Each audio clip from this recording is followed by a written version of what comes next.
This is Denver Broncos Masterminds. We're having an emergency session we didn't think that we would have, but we also figured we might because the Denver Broncos, I should say the new and improved, not so much improved Denver Broncos, I call them the Walmart Broncos, are up to their usual shenanigans, running their mouth. We had Sandy Clough saying, and we had mentioned this before we decided to cut everything off. And by the way, these latest shenanigans is proof positive why none of us really want to cover this team anymore.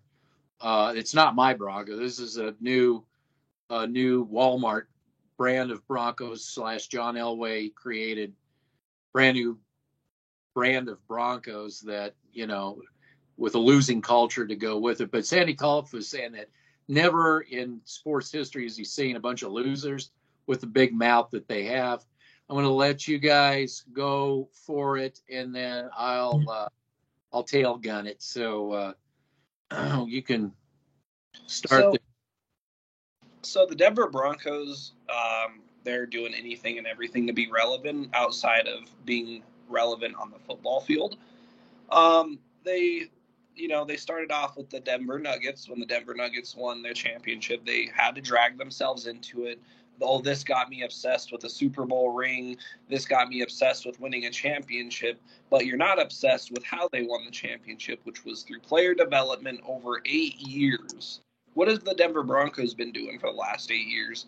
Everything except player development, everything except sticking to your head coach for 8 years. The Denver Nuggets stuck with Michael Malone for 8 years.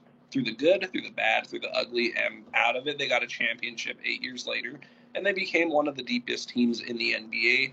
The Denver Broncos, on the other hand, they've been firing coaches, trading for quarterbacks every single year, releasing quarterbacks every year, drafting quarterbacks that they say are going to be 3-year projects, but they'll only give them one season to start, and then they'll fire the offensive coordinator that had success with them, then put them with another offensive coordinator, be surprised when that fails.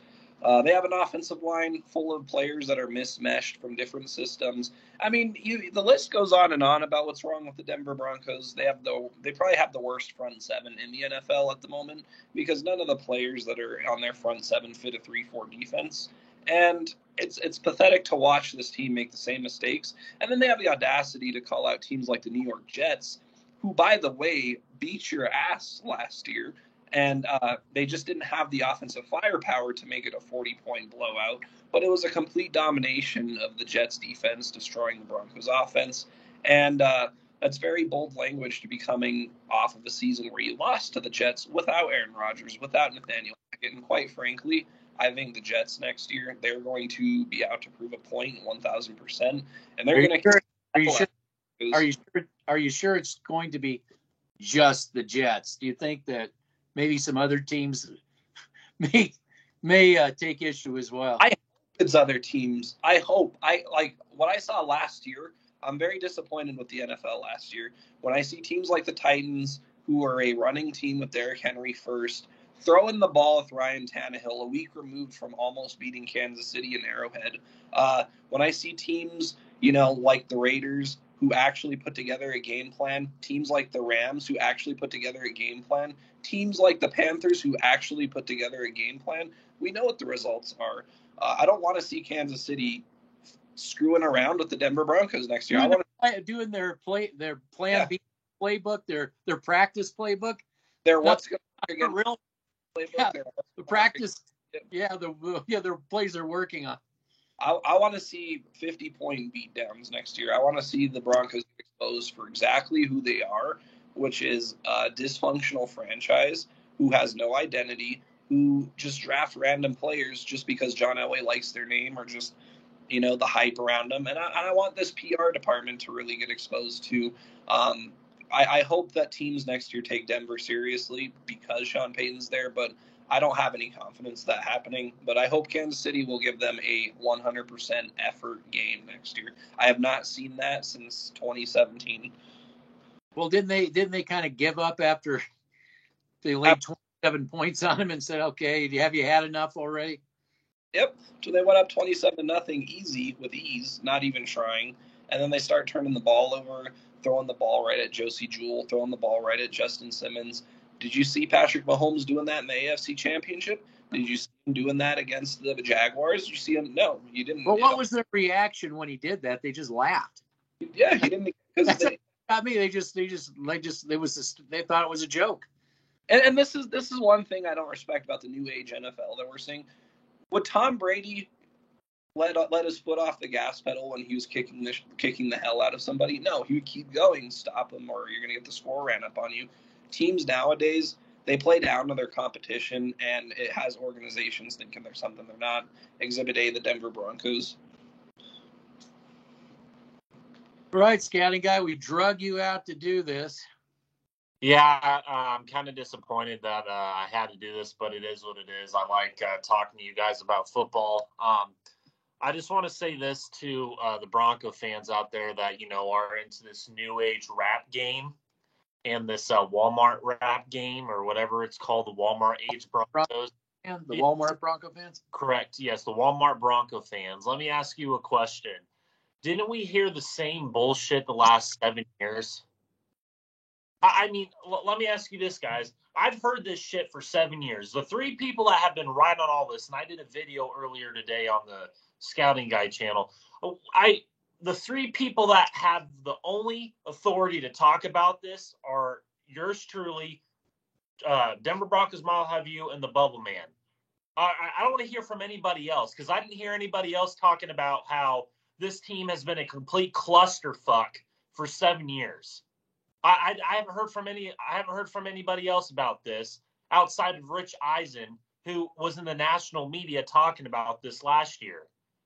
Okay, now, I'm tired of hearing from Bronco fans that, oh my God, it's a new age. It's a new age in Broncos country. It's a new age in the Broncos organization. Really? It's a new age in what? Being the doormat of the NFL, being the doormat in professional sports. It's not just the NFL, the doormat in professional sports. I am a linebackers coach. I am a part of a coaching staff. You really think that we're in the high school ranks? You really think that we're out there putting out PR, talking shit about our opponents? No. We're rolling up our sleeves, being quiet, keeping our mouths fucking shut, and letting our talking be on the field. Okay, not through PR, not through a head coach who, by the way, everybody wants to say that he's one of the greatest head coaches of all time. Did he benefit from two people named Jeff Ireland, Mickey Loomis, and a single ownership who identified the talent, who helped bring in those guys, and they had the same identity of what they wanted to run offensively, defensively, and special teams? Well, I have a question for you. Go ahead. Who actually is saying Sean Payton is the best coach of all, or the best coach of all? Who is it who's actually saying? These Bronco content creators, what I like to call them. Okay, yeah. Do you hear this? No common sense of football whatsoever. They just want to put out the latest rap game, the latest 303 from the West Side, that crap. I'm not a part of that losing culture. I got a question for you. Go ahead. Didn't these same so-called fans of the Walmart Broncos, aren't they the same one that said that Nathaniel Hackett, the ones that are now trashing Nathaniel Hackett, weren't they the same ones that said he was going to reinvent football, that we're going to see plays that we've never even seen before? Yeah. And we're talking about those same people? Yes, we're talking about the same people who said that that Nathaniel Hackett specifically is going to reinvent the way we view offense in the NFL, and he's going to bring an energy to the Denver Broncos in which we haven't seen before. Now, 1 year later, what are they saying about Nathaniel Hackett coming from the front office via Sean Payton? Now, what are they saying? They saying that he ruined the culture in Denver and that he was basically dog shit. Are we talking about Vance? Yeah. Are we talking about Vance Joseph, or are we talking about Fangio? Oh, I mean, wait. We're talking about the other guy, right? Which other? Oh, Nathaniel Hackett. I can't get their, who they've thrown under the bus. I can't always get it straight. Yeah. What I also can't get straight is how a coach can ruin a culture in 1 year. I mean, this has been going on. This has been going on for 7 fucking years. 7 years. This has been going on for 7 years. It's going to be longer. Okay. Bubbleman and I will probably be in a nursing home before this team is fucking great again. Okay. Well, let's just call it like it is. It's not Nathaniel Hackett's fault that this culture has been down the tubes. It's the reoccurring bullshit that we've seen for 7 years, which is nobody pointing the fingers at themselves, continuing the same approach. Bubbleman did a video during the draft, which I absolutely love. They go through the same old bullshit every year. Receivers, corners, tight ends, running backs, all the fucking above, thinking that's going to change whatever. They bring in these coaches that have no identity from an organization on down. The coach doesn't set the culture.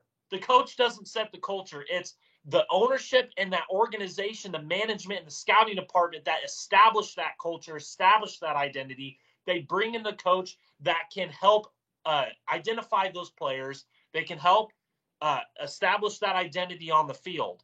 They bring in the players that fit the scheme at which the coach and GM are looking for, the same monolithical approach that a lot of other teams struggle with. But the Denver Broncos are unique in their own way because now they have burned so many bridges. They had to go out and almost beg for Jim Harbaugh. They had to beg for Sean Payton. And they paid him the king's ransom. And now you have Sean Payton, who is just, full of himself, thinking that he's the second coming of, Bill Belichick, which he's not. He's doing the bidding of the front office. He's correct. Because he's paid to do it. Let's put that this notion that he's acting on his own to the side. Correct. He's definitely getting paid to, and this is the reason Harbaugh wouldn't come here. He's getting paid to do the bidding of the front office. I want to just talk about this for a moment, about us, just a second, about, what we are. We've been covering the downfall of this team. I decided to get into this when watching one mismanagement move after another by John Elway. And I decided to get into this back when they brought in Case Keenum to work with Bill Musgrave, which made no sense whatsoever. So I started chronologically documenting the downfall of the team. And I want to bring this up because we are from the old school of the Denver Broncos of old that would never have a coach come out and say, this what I call bottom feeder kind of mentality. It was always put it out on the field and let that do the talking, let the product on the field. And that's what the Denver Broncos, we liked it. But we don't tolerate this new Walmart Bronco, the losing culture. So I'm just trying to give that. We've been covering these people for a long time, covering the downfall. I just want people to understand we've got an inside track on this. The team, we're one of the only outfits that don't get paid by the team. And I found it very outrageous that Sean Payton would say to the New York Jets that they're trying to use PR. I wonder where they got that idea from, talking about PR. For Hard Knocks, because of what we've done over the years, once Walmart came in, they decided to spend money and put out all these different Bronco channels, even AI Bronco channels. And I would challenge any fan of any other team out there to go find your team to see if you have as many channels as the Denver Broncos. They put these paid for content creators out there to tell everybody as far and wide that every decision that the front office makes is an A+ move. You can't question it. The Broncos were just a throwaway from an AFC championship. The player personnel is like a dream team. You want to talk about dream team? They think they have a dream team. So I'm just saying that for people who are seeing this video for the first time, is that we have a history with the Denver Broncos, and we have went apart. The Broncos decided to not be that traditional team they used to be of letting of player development and bringing everybody up through the ranks and letting the product on the field do the talking. That there's a new animal, and I just want to use this time to explain there's a lot of misunderstandings about Sean Payton, the Denver Broncos. They don't have the full picture. I want to get into this right off the bat. What's not being spoken out on the national level is the fact that before Sean Payton got here, the Denver Bronco front office lied to the public. First of all, they brought their media narrative out there, the media people out there, to say that Aaron Rodgers was signing on the dotted line and putting out the lie that he was going to be a Denver Bronco. I believe very strongly this is something that needs to be told, because I think that when Aaron Rodgers went to the Jets and then did it for less money than, he gave the Jets a deal, making the Denver Broncos look like making them look like who they really are. Let's just be honest. And I just don't think that. I think there was things back channel going back and forth between the organizations, perhaps.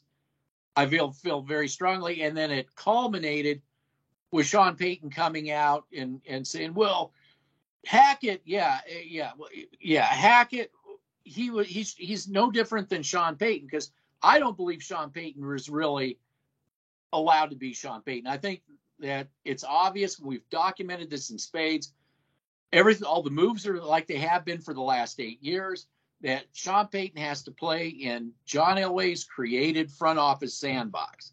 And that's why Harbaugh would not come to this team. So I'd like you guys to talk a little bit first about Aaron Rodgers, taking less money, making the Broncos look like the dumbasses they are. And then Seattle, talk about, did Russell Wilson really want to come here? Hell, here's Russell Wilson at the press conference. Are you sure this is what you want? Are you sure this is what you want to do? That doesn't sound like a guy that wants to come to this organization. What? Yeah, those dumbasses in Seattle, right? Those dumb Seattle that just basically fleeced the Denver Broncos in one of the worst trades in NFL history, right? The dumb in Seattle, right? Those people. And why was that? Because the front office panicked, didn't they? They panicked. Of course they panicked, because who said no to the Denver Broncos? Who said the no guy that took a pay cut in New York? Yeah, exactly. Who said no to John Elway specifically? It was Aaron Rodgers. Aaron Rodgers said no to coming here. He took a pay cut to go to the New York Jets, I guarantee you, they are just another team in line that wants to kick our asses coming season. But Bo, man, we'll go with you first about this whole Aaron Rodgers thing. Aaron Rodgers, he didn't want to come to the Denver Broncos. The only ones in the NFL who believed that were Bronco fans, were Bronco platforms. And it was so sad that when the Broncos drafted a corner, when they had the 9th overall pick, they were saying, "Oh, the Broncos are going to get Aaron Rodgers in the draft. There's going to be a big draft night. There's going to be," because the Bronco fans knew that they screwed up by drafting Surtain. Surtain's not a bad player, but that's not what you needed. You also didn't need a quarterback either. When was the last time this team has ever drafted offensive linemen? When was the last time? 2017 with Garrett Bowles. Well, I mean, when was the last time they drafted a 7th rounder? Yeah, it wasn't a 7th rounder. Yeah. I mean, the guy that they got in the 7th round this year is just to say they got somebody. We know he's not going to play it down in the NFL. This team, Aaron Rodgers did not want to come here for that reason. He's not going to have an offensive line that's going to protect him. He sees the long list of quarterbacks who were injured, some of which carried out on stretchers, Teddy Bridgewater, and he's sick of it. He probably didn't want to get blamed for when things went south as a result of that. He's going to be public enemy number one, just like Russell Wilson is public enemy number one. And he will be. Personally, I think he deserves it because he did a good job of convincing everybody that he was the glue that held it all together in Seattle, when obviously the entire time he's been a system quarterback who benefited from a Pete Carroll offense that ran the ball most of the game, and that gave him his little one-read plays every once in a while, his little highlight reels. But when they let Russell Wilson run the show in Denver, that didn't turn out well. And I watched several times on the All-22 of wide open receivers underneath that he's missing because he's staring down Cortland Sutton. He's staring down Jerry Jeudy. He's staring down the one guy he knows he's going to throw to, and he's missing wide open checkdowns that could have gone for 15 to 20-yard gains. That's on Russell Wilson. You have the offensive line that breaks down within half a second because it's horrible. Any starting defensive line, hell, the third stringers from the Rams destroyed that offensive line all game long. So this team has problems at the most important positions of football, the offensive line. The front seven, you have two outside linebackers that are 4-3 defensive ends. You have Alex Singleton and Josie Jewell, who cannot run with anybody in the NFL. They're going to be exposed. You're going to drop Frank Clark and Randy Gregory into pass coverage on the outside? No way. That is not going to happen. That defense is going to get absolutely carved up next year, and that all depends on how offenses in the NFL are going to play the Broncos next year. The pass game underneath should be wide open every single time because they have nobody on this team. With Drew Sanders and Baron Browning are probably the best coverage linebackers that they have, and they're playing outside their positions, and they're in systems that don't even fit them. So Aaron Rodgers sees this. He sees the mismatch of players from different schemes smashed together into one giant scheme of players who don't play to their strengths, some of which do, some of which don't, some of which come from System A, some of which come from System B. And it's just a disaster, and it shows on the field. And Billy Turner, by the way, who is also a member of that New York Jets team, he came out today and said Sean Payton knows what he's getting himself into, and he's trying to soften the blow by running his mouth about the Jets. And he can run his mouth all he wants. Broncos country, you can run your mouth all you want. At the end of the day, you still have to play those 17 games on your schedule next year. You're still going to have to play 17 NFL ball clubs next year that are doing it better than you are, and you're going to still see the results next year, and it's going to be no different than it's been for the last 7 years. I just want to elaborate on what he said there, Mile High View. He brings up the biggest problem on the team, and I'm thinking about it more and more. I mean, this team. I mean, this is exactly why I'm just done covering the team, because it's the same old shit every offseason, wash, rinse, repeat, bullshit after another, bullshit after another. I mean, I can't associate myself with losers. The reason I say that is because the Denver Broncos that all three of us grew up on were into winning and winning organically. Not having to pay to bribe coaches to go beg coaches to be here, go overpay for players to come here. Players and coaches used to covet to come to Denver. They wanted to come to Denver. Not this, we have the Walmart Broncos, we have all of these billions of dollars, and we're going to pay you to come here because, when you get all that money, are you going to value the things that are most important? Are you going to value the winning? Or are you going to value the money more? Because to be quite frank with you, you bring up the edges, and I'm going to bring up Frank Clark specifically. Did Frank Clark benefit with playing with the Kansas City Chiefs and playing for Chris Jones? Let me just ask you guys that. Did Frank Clark benefit by playing next to one of the best interior defensive linemen in the league, in Chris Jones? Note interior, by the way. Note interior. No interior. And Bubble and I were talking about this the other day, and this correlates to the Denver Broncos.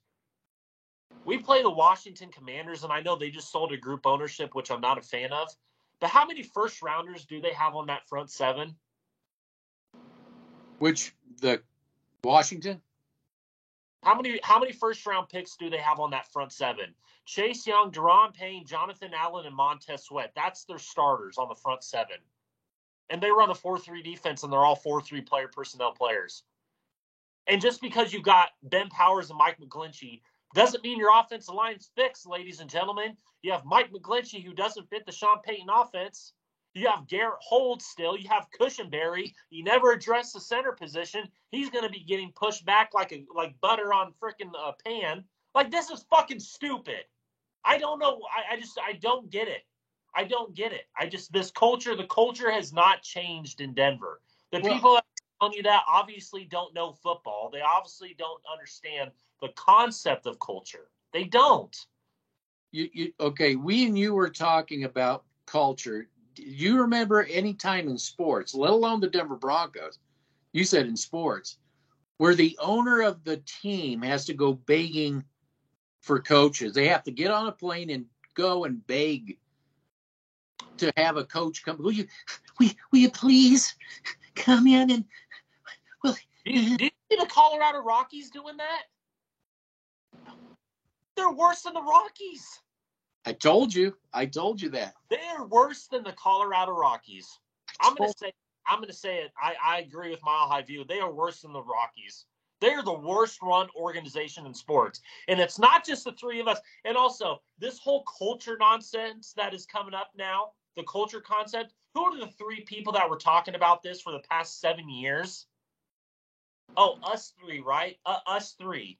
Us three that have been, banned, just a bunch of bullshit. Like, yeah, really? Because we're not we're not part of the paid for. The front office can do no wrong. We're not a part of that crowd. So I want to talk about culture, and the lack thereof. I said that, that we have an ownership that goes and is begging to bring in coaches. And I was telling you that any ownership change usually comes with a major reshuffling, they clear out a front office, whether it's the right thing to do or the wrong thing to do. But in this case, they stuck with the front office John Elway built, John Elway himself, and they didn't blow it up. They didn't come in and say, okay, nice, yep, blow it up. I think that's why they brought Russell Wilson in too. I think they were trying to save their own asses, say, look, now we got Sean Payton. Look, just stick with us right now. And it's turned out to be the biggest business disaster in any kind of buyout. I don't care what it is. It's a trucking company or a fishing company, ocean line. I don't care what it is. This has probably been one of the biggest disasters. And I think it hasn't even manifested itself yet, But when you got guys like Sean Payton going out and, being very uncharacteristic of himself, but it's not very uncharacteristic of that front office. This is very This is the new Denver Broncos. This is very much them. And that's what the Jets couldn't understand. They were like, and last year they went after Kansas City, right? But Kansas City's like, yeah, whatever. Oh, well, yeah, we've heard this from. But this is new to the Jets. Like, where's this coming from? And I'm saying that because this front office, when Sean Payton came out and said John Elway's still going to be here, the vindictiveness, all of a sudden we get this video that pops out. Now they're running. They never even spoke about it until this whole flap came. Now they're just trying to run damage control. Well, it's an old video, but that's not the point. The point is the timing of that video. When it was made public was when Sean Payton mentioned that John Elway is still running around and lurking behind the scenes. So I think you got a very vindictive front office. I think what happened was they just couldn't get over the fact that not only would Aaron Rodgers go to the Jets, but he did it at a discount price, and that really was just the final turn of the knife to that dumbass front office that the Denver Broncos have that couldn't manage their way out of a brown paper bag, a wet brown paper bag at that. Let me ask you this. We keep bringing up the front office. Who assembled that front office? It was John Elway. Okay, and every time we talk about this, what does it always circle around to? John Elway. John Elway. Okay. So I'm sitting here listening to what you guys say, and I have college football teams that have better culture right now than the Denver Broncos, a professional football team, aka my Cornhuskers, they're doing it right. And I won't talk about the Cornhuskers because I'm just gloating about them right now. But you have the Denver Broncos who sit there and act like their shit don't stink. Their shit don't fucking stink. That front office is delusional. But again, we want to talk about this whole culture mindset. I really want people to understand. You guys don't really understand the importance Mickey Loomis and Jeff Ireland had. No, you guys don't get it. They don't even know who they are. Oh, yeah, because they don't want to do the research to do that, but they don't want to do the homework. No, what the Saints did is that the owner Sean Payton in. Well, the owner got rid of bought out the other owners and just made it monolithic. Then he brought in Loomis and said, we got to come up with something here. And when they brought in Sean Payton, you didn't hear Sean Payton trash out the guy that he replaced with the Saints at all. That's a Denver Bronco thing. That's the new Walmart Bronco. That's their thing. But you never would get that with the Saints organization. Well, absolutely, and you would have never gotten Pat Mullen, again, coming from an oil company in Canada, saying, "Oh, I'm going to bring the oil culture to the Broncos franchise." Yeah. Yes. And you have Greg Penner doing this stupid. Greg Penner is a fucking clown. He's a clown. They don't know. Yeah, they obviously don't know what they're doing. And where is Rob Walton? He's sailing the 7 seas somewhere. Oh, with John Elway, his butt buddy?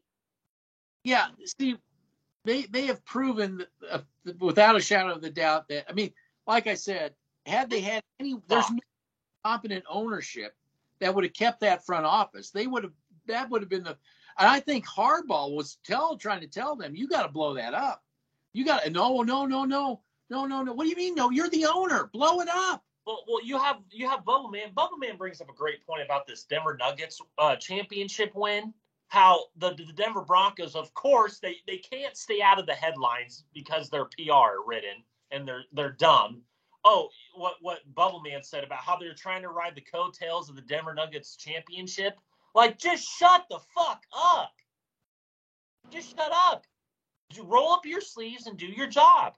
That's, dude, that's it blows my mind. I've never seen anything like it in sports history. No, because they tell the PR department to roll their sleeves up. Yeah.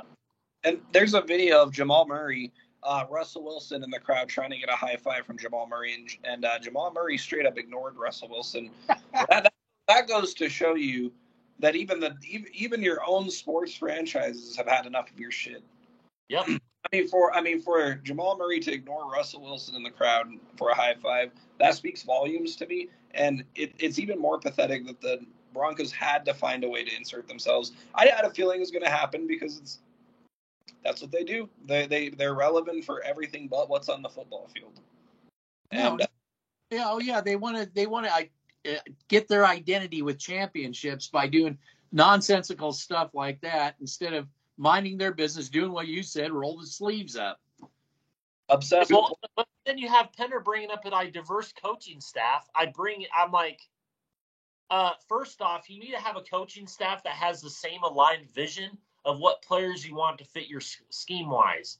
You can't go out. You can't go out like Bubble Man and get 2 4-3 defensive ends and fit them in a base 3-4 defense. I mean, you guys think that's what they're running. I don't think they know what they're running. You guys give them more credit, I think, than they deserve. I think they're going to ask Vance Joseph to be Ejiro. I honestly think that's not a system, by the way. That's because is the Vance Joseph system a base 3-4 man-to-man blitzing defense? It's not these three. It's not this 2 high safeties, multiple coverage looks that Ejiro ran with stunt blitzes, and that's not Joseph. And what they're going to get with these blitzes is they're going to get this edge stuff, and then like we saw last year, quarterback's just going to step up in the pocket and throw the ball to wherever he needs to throw it, and that'll just cancel out those edges. So I just don't. They just don't have any common sense there, and they're stuck in the 80s. I don't know what it is. They're stuck somewhere, and they're stuck in their own little world because we haven't seen anything like this before. Yeah. I mean, you don't even have the Houston Texans doing this shit. No, or the Jacksonville Jaguars, yeah. or I think the Houston Texans will beat the Broncos next year. Yes. I think they'll be motivated for sure to do it. Yeah. Every team's going to be motivated. Well, I mean, they just barely lost the game to them that they never really should. They got away from what was working. That's what lost them that game.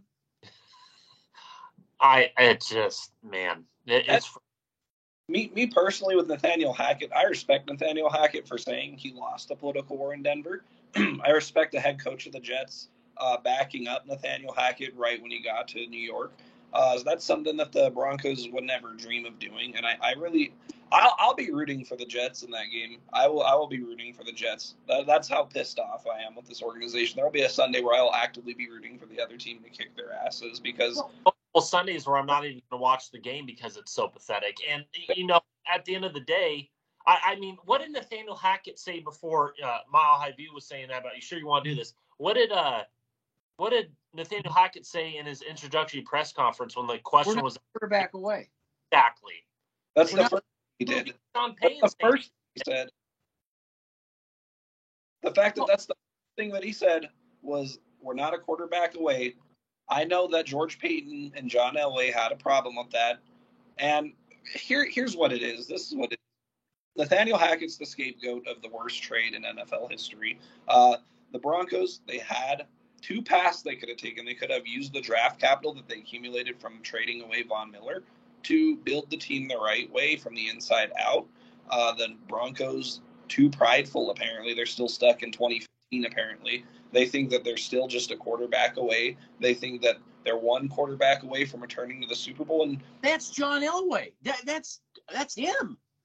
He's still stuck in the Super Bowl 50 era. He thinks that DeMarcus Ware and Von Miller were the reason they won the Super Bowl, not Shelby Harris, not Derek Wolfe, not Malik Jackson, they got rid of them with ease. They had no problems getting rid of those two. Well, they got rid of their defensive coordinator right off the bat. So they fired Elway. Yep. And the following year, when Wade Phillips was there, mind you, that defense again was the reason they were 9-7 that year. If they didn't have that defense, it would have been the same thing you saw this year. And that's it. Them getting rid of Wade Phillips is the difference between a 9-7 team and a 5-12 team. Yeah. I don't think that, in my opinion, I don't think that was the start. I think it was him getting rid of everybody in that front office that had an issue with Elway saying, no, I don't think you, a.k.a. Adam Thielen. That was definitely. I think that was the beginning of the end because all that Pat Bowlen put in place. Can we name one player that the Broncos have drafted in the last 3 years that has worked out? I would have said Baron Browning, but again, they fucked him up. I would have said Dalton Reisner. They ruined his development. They don't know how to player develop at all. Because they switch systems every single year. Correct. They switch systems every year. That's like firing coaches. Anyone you draft and bring in, you're hitting the reset button on their development every single time. I'm a linebacker coach, and I would never, ever in a million years put a kid in an uncomfortable situation where if he's a Mike linebacker, I'm going to move you to the outside. That just makes so much sense. But your skill set fits best for a Mike linebacker position. I'm going to move you to outside linebacker because I see the Denver Broncos doing it. I'm going to risk my coaching career for that shit. I want to get back to Nathaniel Hackett here. If you remember, he was asked about some of these mistakes, these moves that go the time clock and stuff. Remember, he said, well, I wasn't given the word. I'm supposed to be getting the word from somewhere else. And he didn't get the word. And I've been saying that I believe that John Elway was offensive coordinating half the time from the booth. But he mentioned that he said, well, I did because I didn't get the word. I'm supposed to get the word. I never did believe he was a head coach, or I just believed he was just taking orders. Talking head. Yeah, so they even brought in somebody to be this liaison between wherever this word is coming from and Hackett. There was, what was that guy they brought in? I can't even remember. To make sure that they watch the clock or whatever. Guy, yeah. Yeah, but he was also supposed to be a liaison between whoever was talking to Nathaniel Hackett and him, that there was this middleman. Yeah, he was the middleman. Yeah, so, So let me just ask you this. So do you think Hackett with the Jets can actually do his job? Do you think Hackett, I guess this is what I'm getting at, with Hackett saying that I didn't get the word and stuff, do you think Hackett really was the head coach for real, or what do you think he was another one of these, just like this one, like Peyton? Do you really think Peyton is a head coach? Do you think, or do you is somebody else calling the shots besides the head coach? Is what I'm trying. I'll have you. I told you when I heard that opening press conference with him. What did I tell you? I said that he was a souped-up version of Vance Joseph. Did I not say that? Yes. Okay. Now I'm going to segue into the Aaron Rodgers thing. I'll let Bubble Man touch on that. I believe Nathaniel Hackett, I think he's going to have reign to do whatever he wants because, number one, he is in a more stable organization right now. That's number one. Number two, I think he has the quarterback to run his system because Russell Wilson wasn't a Nathaniel Hackett quarterback. He's not a Sean Payton quarterback. He's not a Sean Payton quarterback. This notion that he is those are the people that are the Walmart Bronco fans are saying, the people that are saying that Russell Wilson is a Sean Payton quarterback or the Walmart Bronco fans.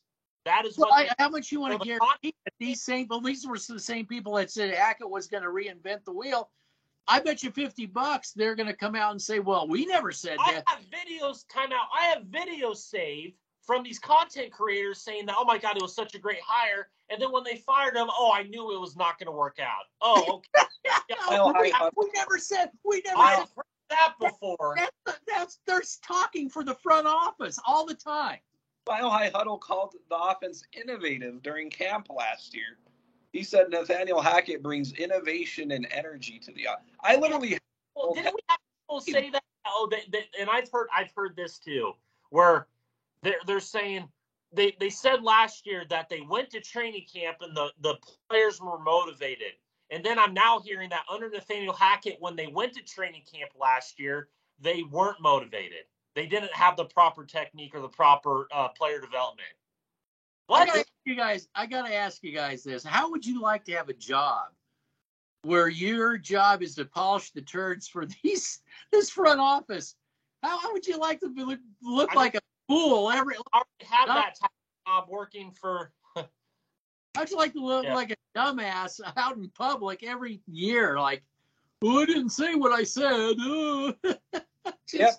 You're in a position of leadership and you have someone else leading the leader. You don't get to do your job. You as a head coach, you make football decisions on the football field when you have to get the word to call a timeout, for someone who's calling a timeout. I think Nathaniel Hackett was sabotaged.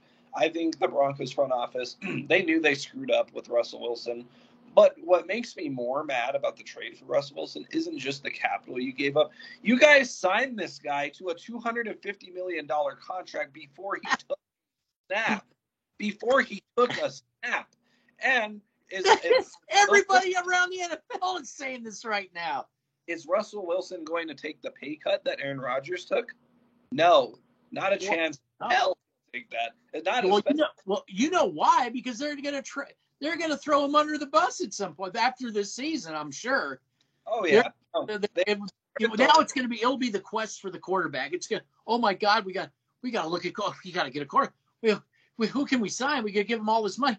It's not going to be about really tearing it all down and getting this thing done right. You'll see. Had so many bridge quarterbacks that you could have used. You could have used Trevor Siemian as a bridge quarterback. You could have used a Case Keenum as a bridge quarterback. If Elway wanted Pat Shurmur, why didn't he keep Keenum around where Keenum thrived the best with? Granted, he had much better player personnel in Minnesota, but makes sense. Why didn't we keep Bridgewater if you wanted to bring in Sean Payton? Yes. Nothing makes any sense. You could have kept Bridgewater, drafted him an offensive line behind him, and he actually would have probably done a solid job doing what that's why when he was in New Orleans behind that great offensive line, he went 10-1 as a starter. Yep. This is why Harbaugh wouldn't come in. So down with this team. Because he said, I gotta blow this up.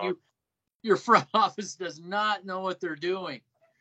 Obsessed with wide receivers, but your wide receivers don't compete with other starting units in the NFL. Oh, but we're hearing again from these people that went to training camp that he's having a great training camp.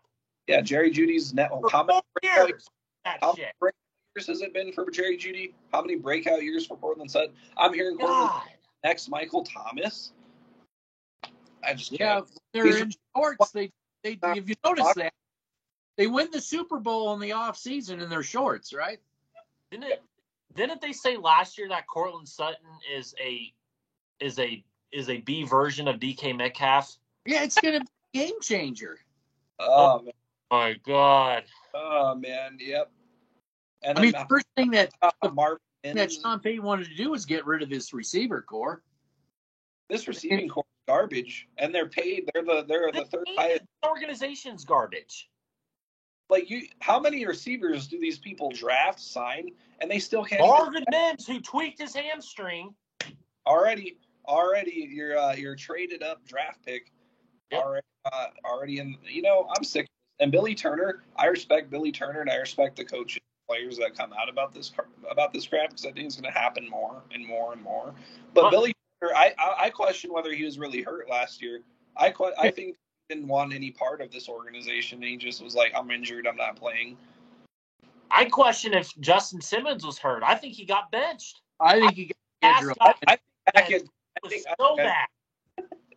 Well, because Caden Stearns came in and the back end actually improved. And actually showed up. Caden Stearns is what Justin Simmons should be. Watch the All-22, not the highlight reels. Watch the All-22 like all three of us do, and the coaches do, and the GMs do.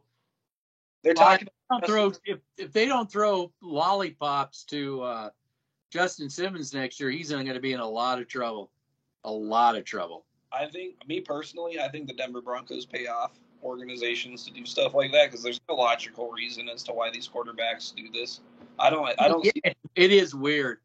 I don't see happening with any other player in the NFL except Justin Simmons. They're thrown right at him. It made not like the Jacksonville's quarterback, that made no sense. Although when whatchamacallit, their backup for the Ravens did it, I mean, he at least put on a show that he was really pissed off, hitting the ground. I mean, because that was the dumbest. And threw it right. Or Trace McSorley with Arizona, no pressure, nothing. Yeah. Staring right at Justin Simmons, throws it right at him. Well, and Mahomes laughs. I remember we threw it, and he gets it, and he just looks at his offensive lineman, and he just laughs. Yeah. But fans will tell you because he's a something in Madden 24 that he's one of the best safeties in the NFL. And I'm like, he gets torched on Madden, dude. Just playing with him, he fucking sucks. If I'm an offensive coordinator, I absolutely want Justin Simmons out on the field every time because he's playing goalie for Manchester United. He's way 40 yards back there, man. You're giving me as an offensive coordinator. He's slow. Yeah, you're going to give me 40, 30-yard cushions? Man, I'm going to feast on you. I'm going to feast on that every time. And you see when you watch All-22, they're always throwing to that side of the field more than not. Do people not understand this is basically the same team as last year? Oh my God, we're going to be. All I want is a wild card playoff berth. You got no free agents because you have no money. No, you got no draft cap. You got one free agent, Mike McGlinchey, who you paid whatever left of your salary cap to. On Gene Ransom, who doesn't fit the fucking system. Frank Clark. And who the NFL is laughing at you for overpaying because nobody was paying him that money. The only good guy that you have is Ben Powers, but I'm afraid that you're going to ruin him too. They're going to ruin him. They're going to ruin him. And I feel bad for the O-line coach. I like the O-line coach. I like Zach Strief. He's an up-and-coming O-line coach, but this organization that doesn't give a fuck about offense and defensive line play. How much you want to bet? He's already been given the talk. You're not running the power. You're going to run a mixture of everything. Well, that draft pick from Oregon, exemplifies they don't know shit on how to build a team up there. They don't know shit. You get a corner, you get a receiver, from Oklahoma who wasn't even the best receiver on his team. Yeah. You had to trade up to get him, mind you, and everybody was laughing in our face. Outside of the Bronco content creators that said it was an A+ pick, like Nick Burrito last. That's what I was saying to you. How would you like a job where you have to how would you like a job as a content creator, always having to wipe the front office's ass all the time, and you look like a friggin' moron every year? Mac and cheese and steak every fucking training camp. Oh, that's hey, yeah, you're getting mac and cheese and steak, yeah.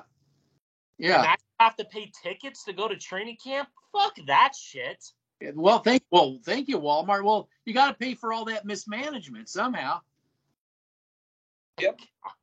I love how I was off when Greg Penner said, while I respect the tradition that the previous owner left behind, I'm going to come in and bring my own tradition. Like, the most backhanded thing you could say to someone who actually knows. Well, he's definitely doing it by keeping John Elway's little mismanagement around. I mean, it's going to be monumental, all right.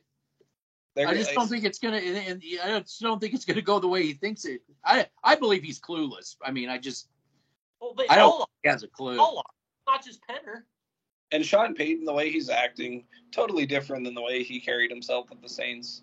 No, Sean Payton was a no bullshit, no nonsense head coach in New Orleans. Now he's over here cracking jokes, you know, PR hyping the team, talking trash about other organizations. And I think like you guys said, what motivated him to do this, and it was a direct order from John Elway to go off on the Jets because Aaron Rodgers signed for it. He took a massive pay cut to play. I think that was the fun. And I think there was back chatter going on. And I just think it just boiled over and Sean Payton was going to run. Hey, Bubble Man, this is something I said to the the bucket man here. I was saying that just think maybe Sean Payton was getting some retaliation for that film coming out by doing this, because does this not make the front office look like the chumps that they are? I mean, and they went right into all kinds of damage control mode with this. I just wonder if this is Sean Payton's way of, okay, I have my own way to get back at you guys too. Hey, I think Sean Payton has his own ego. He does. No, he does. He does. Doing it. He when he's making the Broncos organization look bad, he's doing it in public when they can't do anything about it. It's on the press conference, on the podium. I feel like he definitely said that John Elway's still there on purpose. Oh, of course he did. Yeah. This is totally out of character for Sean Payton. He would have never done this in New Orleans. And I think this is totally on him. I think he's doing things passive aggressively to the organization, but that ultimately makes him look bad. I think that Sean Payton is 50% doing the PR, but also 50% Sean Payton. So that's why you're seeing like a weird energy from him. But it doesn't matter to me. Like, you should be there holding this organization accountable. If you're Sean Payton, you're this great head coach, you need to come and call these fuckers out on camera. You need to call them out. You need to hold them accountable. You need to say, we didn't need a Marvin Mims. We need to, like, Sean Payton's still trying to get rid of Cortland Sutton at the moment because they're in trade talks with the Patriots because they didn't get DeAndre Hopkins. So they're looking for a plan B, and the Broncos are still trying to get rid of Cortland Sutton. They're not going to take him with that contract. Nobody's that stupid. only the Elway run Broncos are. I think Sean Payton, I don't know. Part of me thinks he's maybe trying to do something because I know Elway's not trying to get rid of Cortland Sutton. That's Elway's guy. He got the carpet rolled out for him with that contract. Jerry Jeudy is John Elway's guy. Justin Simmons is John Elway's guy. So I think there is also internal battle between Payton and the front office as well. But Sean Payton, I don't know. I mean, there's a lot of things that don't make sense. Like trading for that tight end from New Orleans, that was a Sean Payton move. But then coming back, drafting a corner is obviously a John Elway move. So I think there's definitely a tug of war going on there. Oh, there's definitely a tug of war going on. There's no doubt about that. Yeah, tug of war all at once, but still ain't going to translate to wins on the field. And I think that this is going to be an absolute clusterfuck. Sean Payton, it's your fault for taking this job. You knew better. I do not feel sorry for Sean Payton. You sold your legacy out and you sold your respect out for money, and these are the consequences that come with it. So I think Sean Payton's going through it internally because he's like, well, my coaching legacy is going to be trashed after I'm done with this tenure in Denver. So I think he's building in excuses as well by trashing the Jets. I think he's building in a lot of excuses because he knows that he cannot save this team. He may be trying to get fired. That's the mark of a dysfunctional organization, is when you're making excuses in the off season. Oh, that's a funny thought, though. He's already working on trying to get fired. He probably is. Well, I mean, they'll have to pay him. You know. If I was in Sean Payton's shoes, I'm like, fire me. I don't know. I think when it's all said and done, and Sean Payton goes back to ESPN or he goes to be an analyst wherever, I think he will expose the Broncos. It may happen before that. So I'm telling you, if this thing doesn't work out, it's going to get very interesting around here. Very, very interesting. We said that with Hackett. Yeah, but they didn't pay Hackett this money. Okay. I'm just saying, there's a lot. I like to think Sean Payton cares about his legacy a little more than he's showing right now. I don't trust these people, and even if if Sean Payton wanted to get fired and they did get rid of him, I still don't trust this organization. I'm saying it's going to get interesting. I wouldn't trust any of them either. That's why it's going to get interesting. I don't think Sean Payton has a total alliance and allegiance to the John Elway front office by any stretch of the imagination. He has his own. They suck. Yeah, I just think that once this fingers are going to start pointing, and it's going to get interesting. It's going to be interesting. And what did the guy from the Jets, Turner, what did he say? What did he say? He said he doesn't know. He said he finally realized what he's getting himself into. Yeah, pop the popcorn. Watch but this is a former player saying this, and that is what I love. It's a former player. Oh, he only played 3 games. He sucked. Well, he's still a former player, so he probably knows more than what all 3 of us do, and he was living that shit. So, yeah, well, that's what their buddy on the other side, the defensive side of the ball, did. What's his Randy? Gregory? Yeah, he didn't do shit, but they still worship him. Yeah, well, because that's all we have are those edges, corners, fucking corners. Yeah, you draft edges and you draft receivers, yet you still need edges and receivers because they suck. Even when they can't identify the Turner because he's not on the team, but the other guys didn't play any either. But let's just say I don't pay attention to those people. Billy drafted Jerry Jeudy over Justin Jefferson, and all I heard was that nobody knew Justin Jefferson was this good. I did. Yeah, you wanted it because I scouted him. Yeah. Jerry Jeudy's having his sucks. Next year though. Jerry Jeudy, we're gonna worship him. We're gonna. Yeah. He's going out.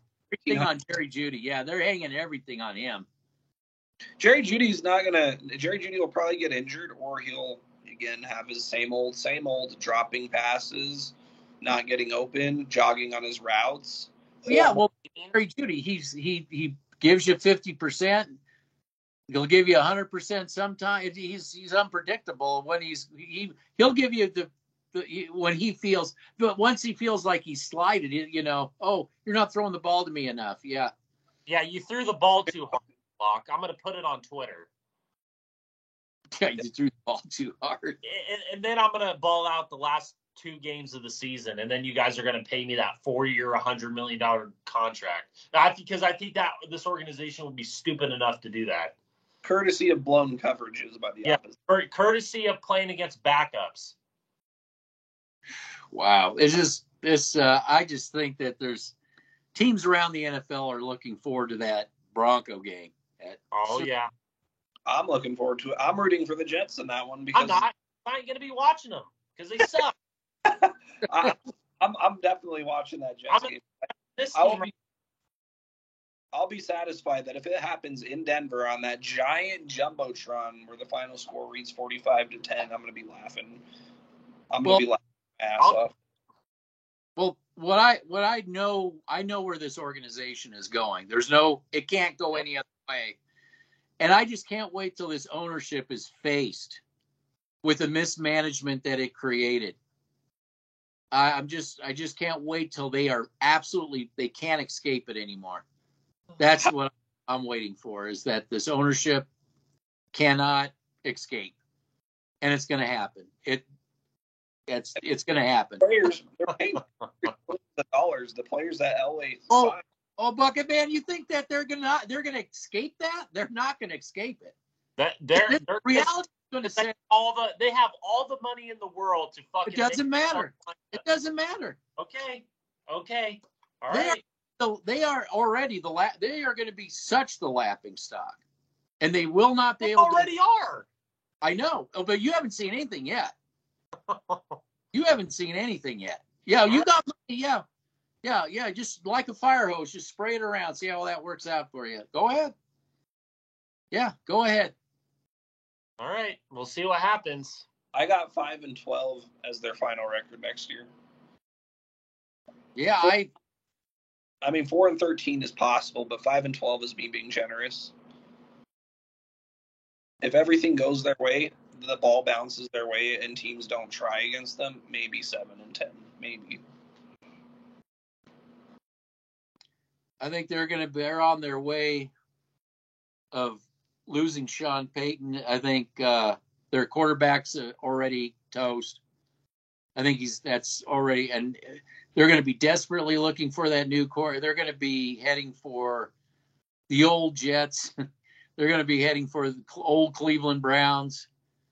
I think they're already worse than those teams. Exactly. That's what I'm trying to explain. I'm trying to say.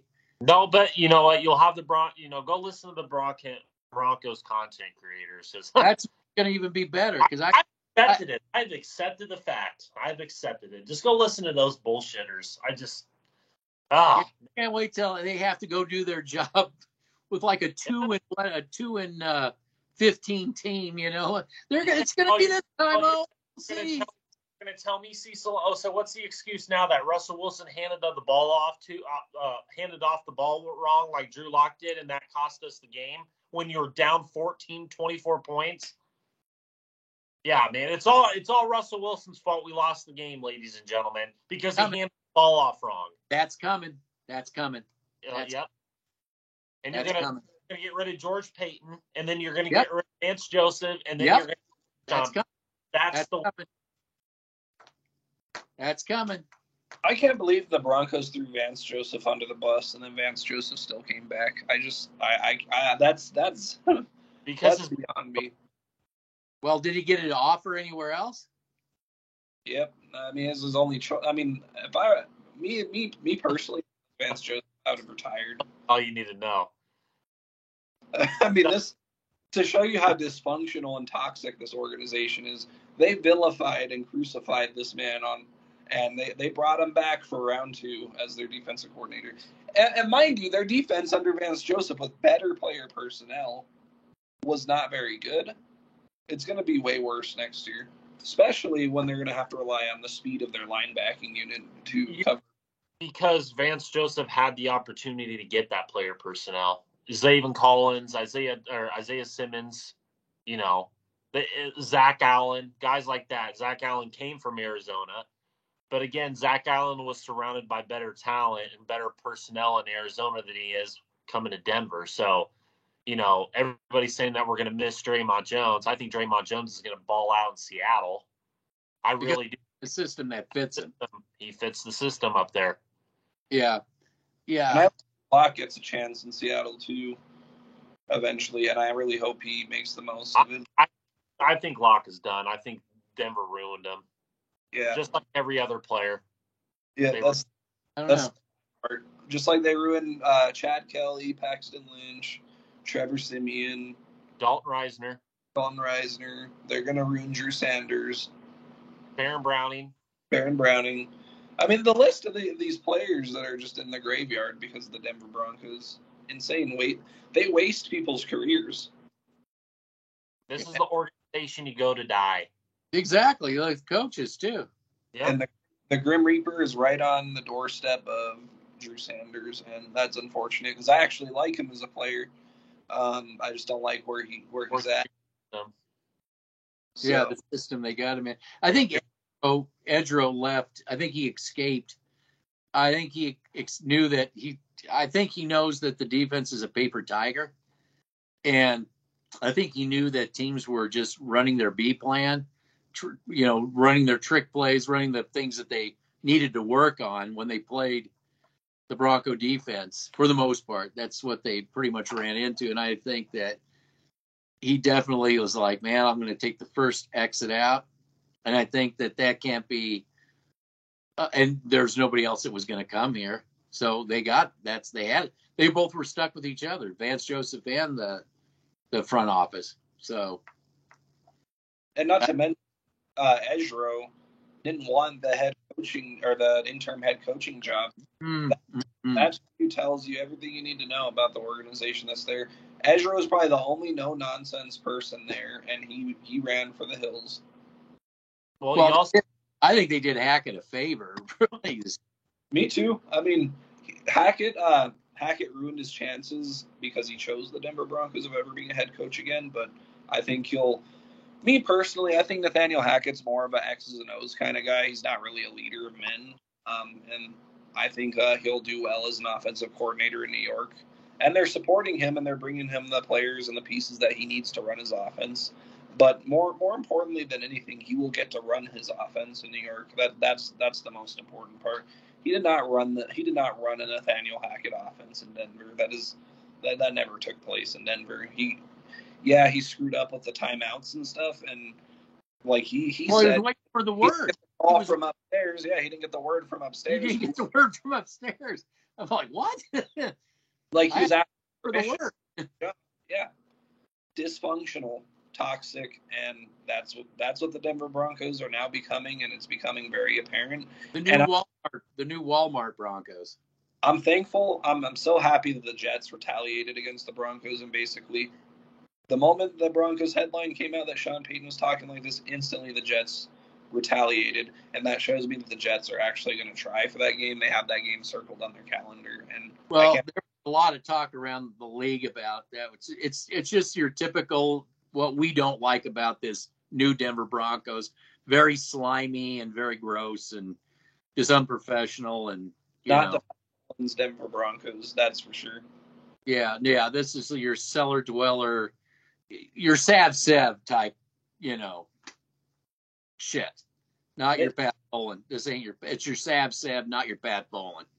I could honestly see the owners changing the name and relocating the Denver Broncos and turning them into a completely different franchise, because I was reading that they're going to rebrand the Broncos in a couple years. So I bet they are. God. I think they're already working on that rebrand. It's not a good brand. I mean, the jerseys that they came out with. Let's see about the jerseys there, Bubble Man. Oh fuck! They can't even make a jersey correctly. I mean, they bring out white helmets and the orange color rush uniforms. They're terrible uniforms, by the way, and they made them even worse with the white. Mismeshed? Is it kind of mismeshy like the Broncos themselves? Yep, looks completely dysfunctional like the Broncos. It's almost like they're doing it on purpose, just to like. See how dysfunctional we are.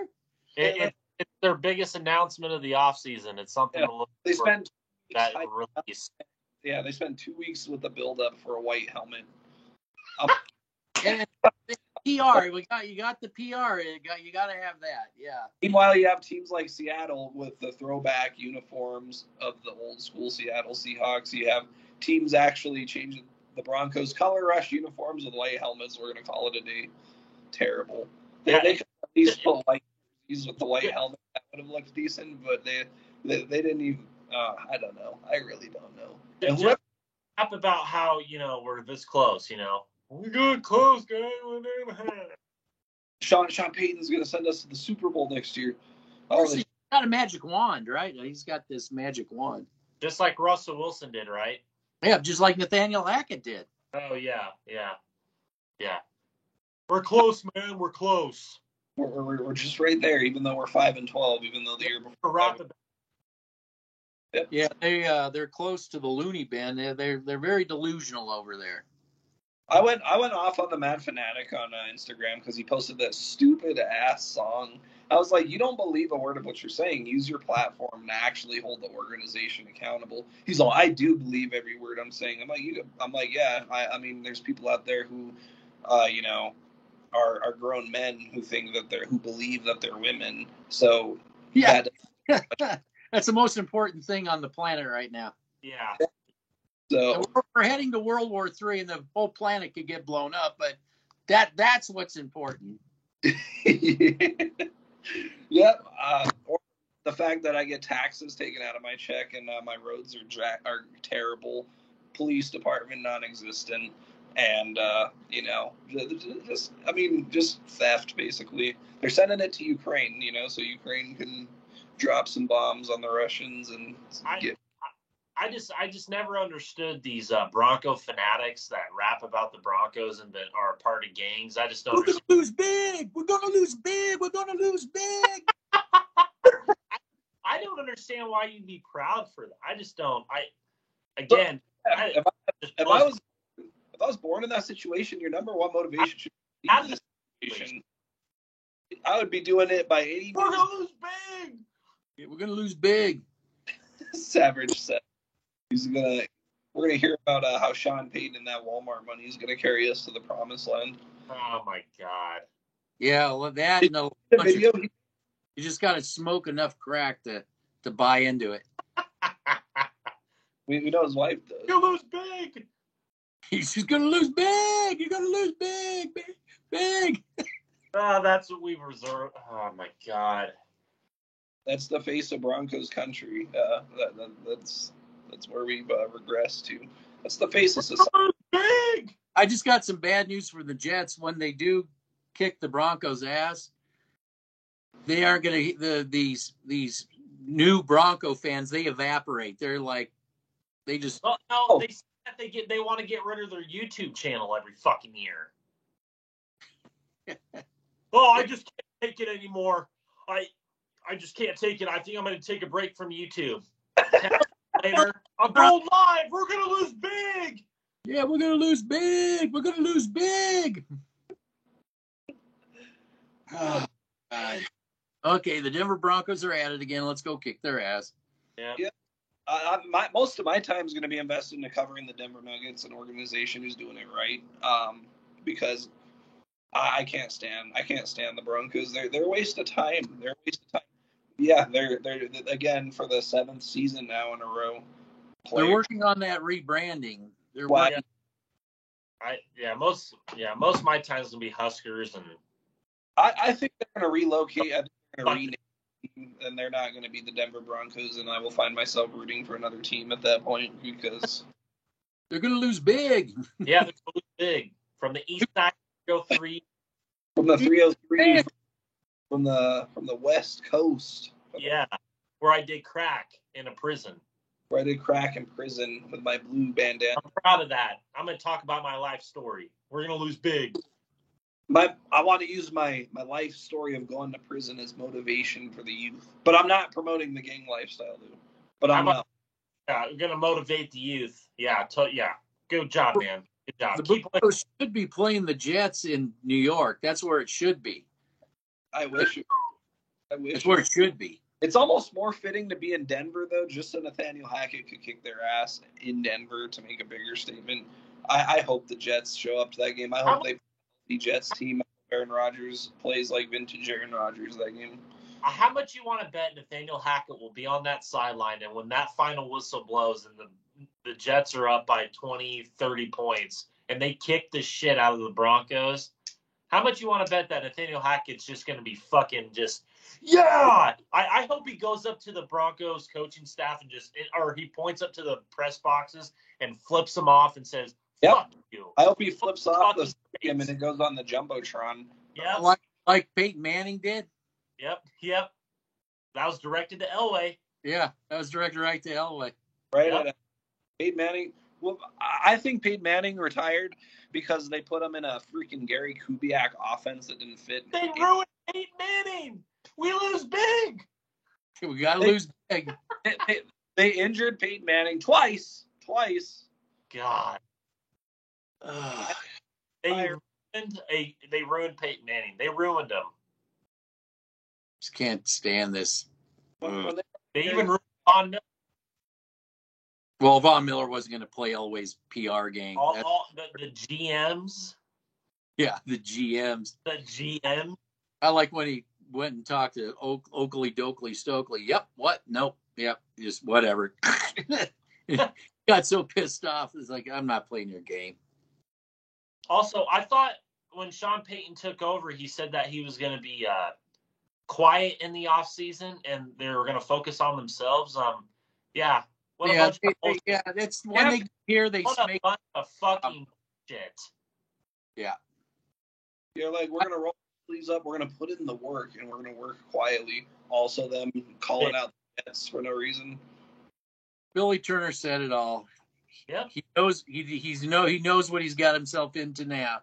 Right. He's racing for impact.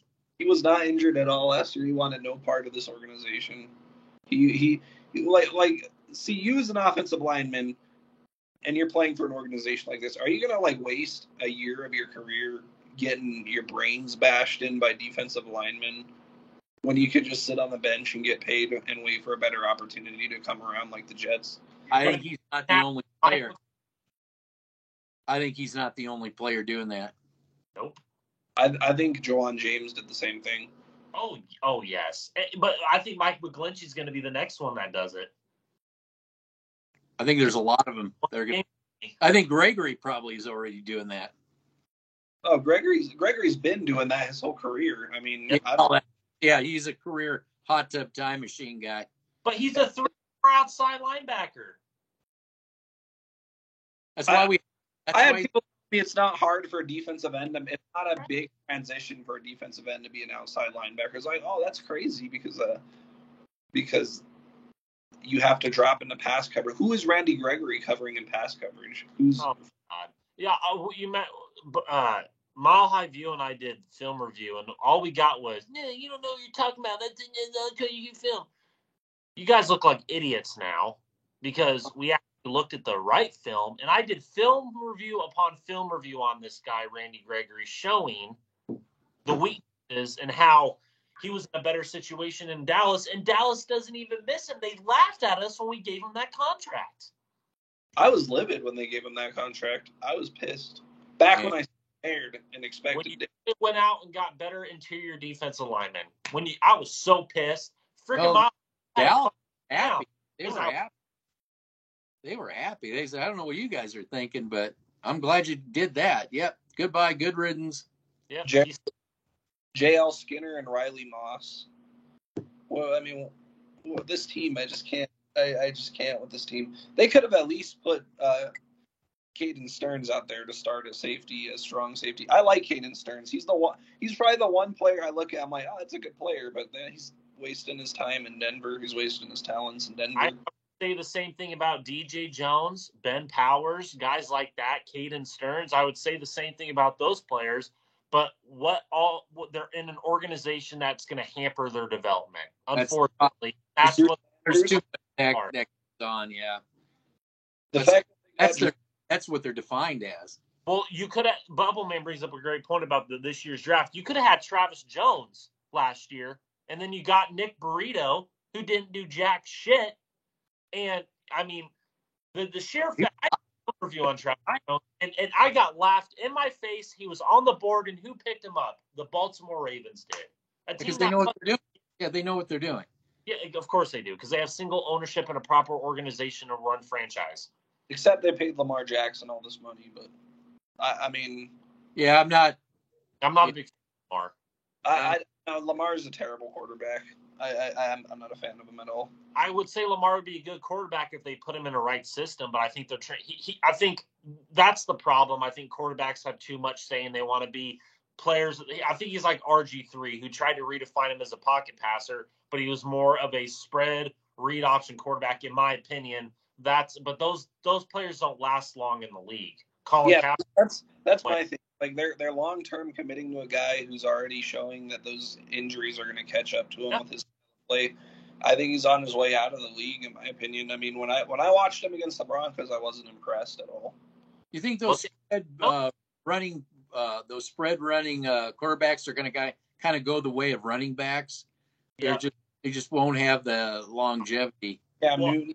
I would never pay a running back. And again, I think the team I'm going to be I want to see what Jimmy Garoppolo does with the Raiders too, because that is something I'm going to keep an eye on too. I really want to see what he does down there. Yeah, well, that's to me, that's the big thing is McDaniel's is he gonna fix him? Is he gonna? I think Garoppolo fits more into the job. Oh yeah, yes, absolutely. Carr does, in my opinion. Absolutely, yes. And I want to see what Mac Jones does. I think I hate Mac Jones. I like Mac Jones, and I like where he's at in New England. So I want to see how he develops too behind that offensive line. There's Tua, right? Was Tua still out in Miami? I'd like to see him. I want to see the Giants, Daniel Jones, because they're getting offensive linemen. There's another guy. I'd like to see Carr with New Orleans Saints. I think Rhodes. Yeah, that's more interesting than the Broncos. Yeah, I'd rather see like Pee Wee football than the Broncos at this point. I mean, I'd rather watch a Pop Warner. Yeah, they probably know a lot more. I think this year more than ever, I'm going to keep up more in the college game than I am the NFL. I'm more intrigued with how many college programs out there that are going on the recruiting trail doing it the right way. I mean, that's me, though. I think I'm the WNBA Denver Broncos, to be honest. I'd rather watch, Brittany Griner play some basketball than watch the Broncos play football. That's where I'm at with the Broncos. I'd rather watch golf. Yeah, the only reason I'm even talking about them at this point is because of this bullshit they pulled today. Like, this is the worst I've ever seen as far as the circus. Yeah, it's just they can't help themselves. They just can't. All right, you guys ready to wrap it up? Yep.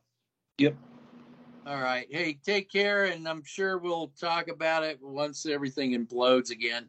Training camp starts tomorrow, guys, so get ready for the Jerry Jeudy flashing articles. Oh, it's good. Yeah, you can see okay, well, just replay last year's article about how they're going to the playoffs this year. You can definitely tell. You see Russell Wilson, he's so much better than Bridgewater and Locke. I mean, you could see it in camp. So, well, I want to see who their joint practice is. You and I were talking about that earlier. The Rams. I think it's the Rams. Yes. Okay. Yes. Yeah. So what we're going to do is we're going to be tuning into the Rams to get the real skinny on the Broncos. Because remember, the Cowboys feed was like, "Wow, this team sucks." Yeah. And they did. Yeah, they did. Yes, the Rams. Thank you. I think the Rams are the perfect team that won on you last year on Christmas Day. And they had a bunch of injuries, I think, too.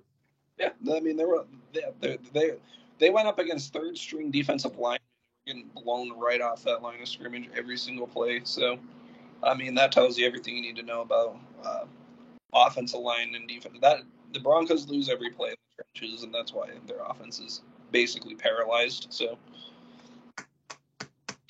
Definitely going to be interesting. All right, guys, I'm going to hit it.